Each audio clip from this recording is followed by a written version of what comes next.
بسم اللہ الرحمن الرحیم۔ السلام علیکم ورحمۃ اللہ وبرکاتہ۔ حضرت سہیل رضی اللہ تعالی عنہ بن بیضہ کا قبول اسلام۔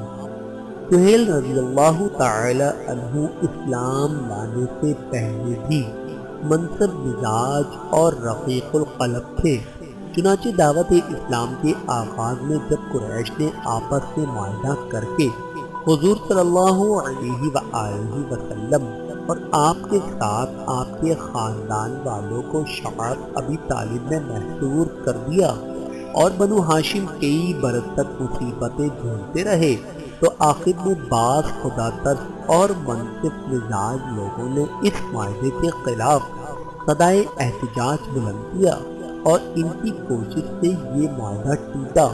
ان عدل پرور لوگوں میں سہیل بھی تھے۔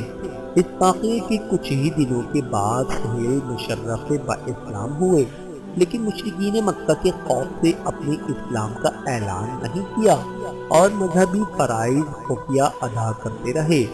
غزوہ بدر تک انہوں نے اسلام کا اعلان نہیں کیا تھا اور مشرکین مکہ ان کو آبائی مذہب پر سمجھتے تھے، چنانچہ اپنے ساتھ بدر میں لے گئے۔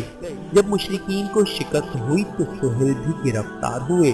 عبداللہ بن مسعود رضی اللہ تعالی عنہ ان کے اسلام سے واقف تھے اور مکے میں ان کو نماز بھی پڑھتے دیکھ چکے تھے، چنانچہ ان کی شہادت پر سہیل کی رہائی ہوئی۔ رہائی کے بعد مستقلاً مدینہ میں رہے۔ ان کے بھائی سہیل بن بیضہ بھی دعوت اسلام کے ابتدائی زمانے میں مشرف با اسلام ہوئے۔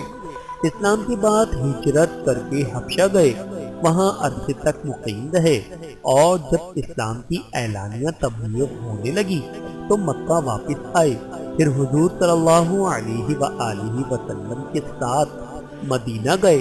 ان کے ایک بھائی صفوان بن بیضہ بھی عرض مکہ میں مشرف با اسلام ہوئے۔